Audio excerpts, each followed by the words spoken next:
Welcome to our channel फिनरबस। ये है episode 3 of financial system and economy.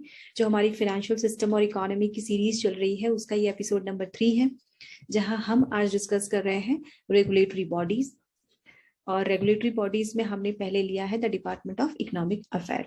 Okay, अब the department of economic affair को discuss करने से पहले हम रिवाइज कर लेते हैं कि हमने प्रीवियस एपिसोड्स में क्या डिस्कस किया है।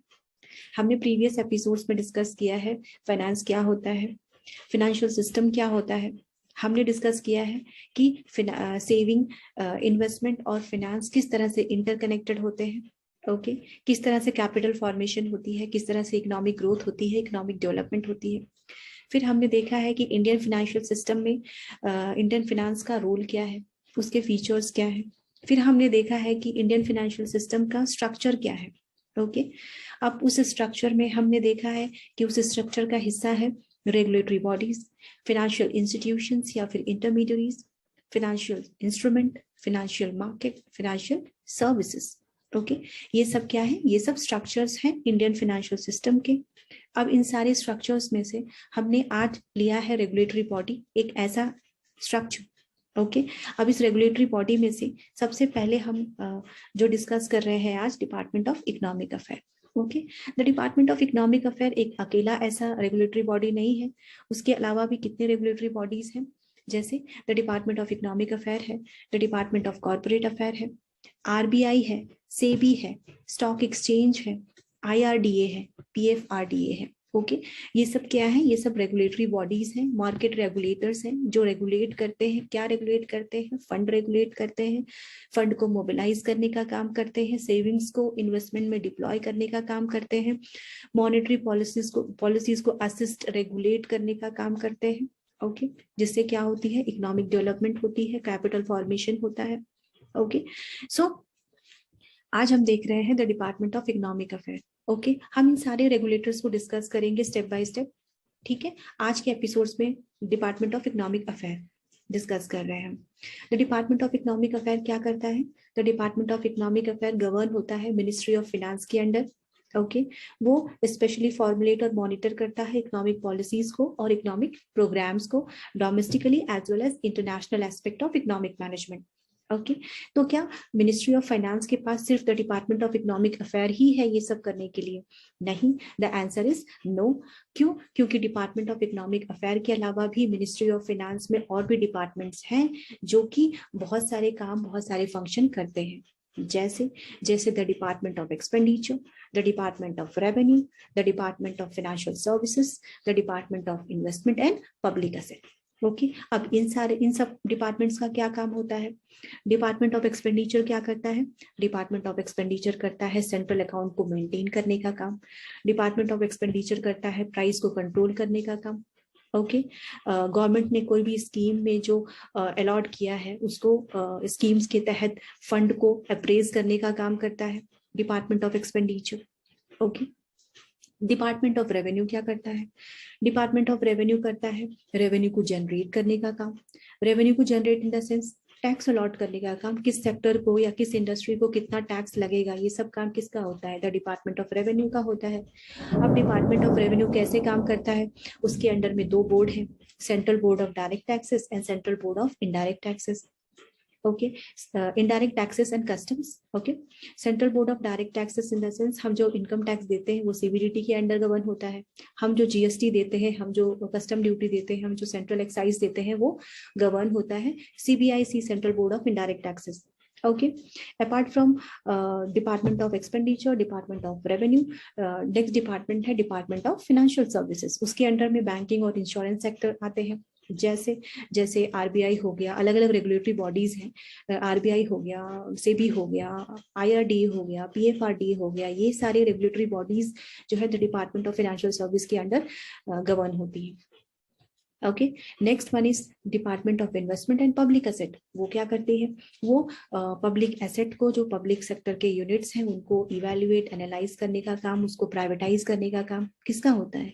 The investment and public asset जो डिपार्टमेंट है, the department of investment and public asset का काम प्राइवेटाइज करने का काम होता है इन डिपार्टमेंट का। Okay, so the department of economic affair क्या करती है? इन सारे डिपार्टमेंट के साथ उसको असिस्ट करने का, उसको फॉर्मुलेट करने का, मॉनिटर करने का, सुपरवाइज करने का, एडवाइजरी फंक्शन परफॉर्म करती है the department of economic affair. Okay, अब देख लेते हैं the department of economic affair actually में क्या क्या करती है। The department of economic affair economic policies को फॉर्मुलेट और मॉनिटर करने का काम करती है। Economic policy in the sense जैसे गवर्नमेंट की बहुत सारी पॉलिसीज आती है, trade policy, physical policy, monetary policy, EXIM policy, industrial policy, agriculture policy, इन सारी पॉलिसीज को मॉनिटर करने का काम the department of economic affair करता है। Okay, apart from economic policy economic programmes भी आते हैं, जैसे जैसे प्रधानमंत्री जनधन योजना, सुकन्या समृद्धि योजना, प्रधानमंत्री मुद्रा योजना, और भी बहुत सारी योजनाएं हैं जो इकोनॉमिक असिस्टेंस के थ्रू, इकोनॉमिक डेवलपमेंट के थ्रू आती रहती है। ओके, इनको मॉनिटर करने का काम the department of economic affair का होता है। अच्छा, अब इकोनॉमिक प्रोग्राम्स आती क्यों है? इकोनॉमिक प्रोग्राम्स इसलिए आती है ताकि इकोनॉमिक प्रोग्राम्स इन छोटे छोटे स्कीम्स के तहत आपकी सेविंग्स को इन्वेस्टमेंट में डिप्लॉय किया जा सकते और फंड को रेज किया जा सके, और फंड मोबिलाइजेशन हो, कैपिटल फॉर्मेशन हो, जो हमने एपिसोड्स 2 और एपिसोड्स 1 में देखा था। ओके, सो इस तरह से इकोनॉमिक प्रोग्राम्स को फॉर्मुलेट और मॉनिटर करने का काम the department of economic affair का होता है। ओके, अब प्रिंसिपल रिस्पॉन्सिबिलिटी इकोनॉमिक अफेयर की होती है यूनियन बजट को प्रिपेयर करना, उसको पार्लियामेंट में प्रोड्यूस करना। Okay, formulation and monitor of macro economic policies, जो हमारी मैक्रो इकोनॉमिक पॉलिसीज होती है, जैसे फिस्कल पॉलिसी और फाइनेंस पॉलिसी को असिस्ट करना, इन्फ्लेशन को असिस्ट करना, एडवाइजरी करना, फिर हमारी जो एक्सपेंडिचर है उसको मीट करने के लिए किसी डेट की जरूरत होती है तो उस डेट को मैनेज करना। ओके, कैपिटल मार्केट इशू जैसे कि स्टॉक मार्केट से भी, इन सबको एडवाइजरी करना, इन सबको मॉनिटर करने का काम जो है वो the department of economic affair करता है।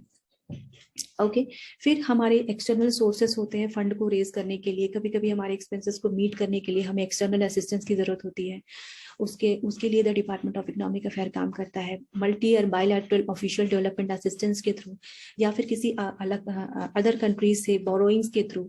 ओके, किसी स्कीम्स के थ्रू, किसी एग्रीमेंट के थ्रू हम किसी अदर कंट्रीज की हेल्प लेते हैं। ओके, प्रोजेक्ट वाइज हमें सैंक्शन होते हैं, वो सब कौन देखता है? The department of economic affair देखता है। फॉरेन इन्वेस्टमेंट हो गया, एफडीआई कर रहे हैं हम किसी और कंट्री में।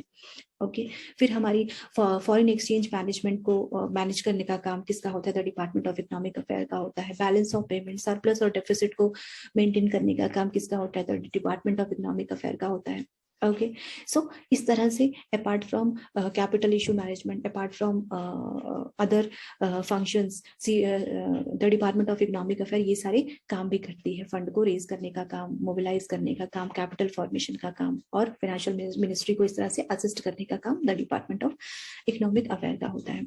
ओके, अब एडवाइजरी फंक्शन के रूप में काम करती है bank notes and coins of various denomination को असिस्ट करने का काम की, इसमें भी एडवाइजरी फंक्शन परफॉर्म करती है the department of economic affair. Postal stationery हो गया, पोस्टल स्टैंप हो गया। Okay, cadre management, career planning, इन सब में apart from formulation, monitoring, advisory function का रोल भी प्ले करती है the department of economic affair. फिर आईईएसपी जो आईएएस सर्विस है उसको भी ट्रेनिंग करने का काम, फिर कैडर मैनेजमेंट के through right people in a right job, इन सब का काम भी, एडवाइजरी का काम भी इसका होता है the department of economic affair का होता है। ओके, सो इस तरह से the department of economic affair other department के साथ, चाहे वो डिपार्टमेंट ऑफ एक्सपेंडिचर हो, डिपार्टमेंट ऑफ रेवेन्यू हो, डिपार्टमेंट ऑफ फाइनेंशियल सर्विस हो, या department of asset investment and public asset हो, इन सबको फॉर्मुलेट, मॉनिटर और एडवाइजरी का काम करती है the department of economic affair. Okay, और जिससे क्या होता है, जिससे कैपिटल फॉर्मेशन होता है, फंड का मोबिलाइजेशन होता है, और हमारी जो फंड है according to our fund allocation, according to the government policies and programme हम अच्छे से मैनेज कर पाते हैं, अच्छे से फंक्शन कर पाते हैं। Okay, so enough for the day. Okay, आप फिनरेविस को लाइक कर सकते हैं, शेयर कर सकते हैं, सब्सक्राइब कर सकते हैं। ओके, मिलते हैं नेक्स्ट एपिसोड में, जहां हम नेक्स्ट रेगुलेटरी बॉडी को डिस्कस कर रहे हैं, the department of corporate affairs. Okay, so तब तक के लिए रिवाइज करते रहें Indian financial system. Okay, thank you so much.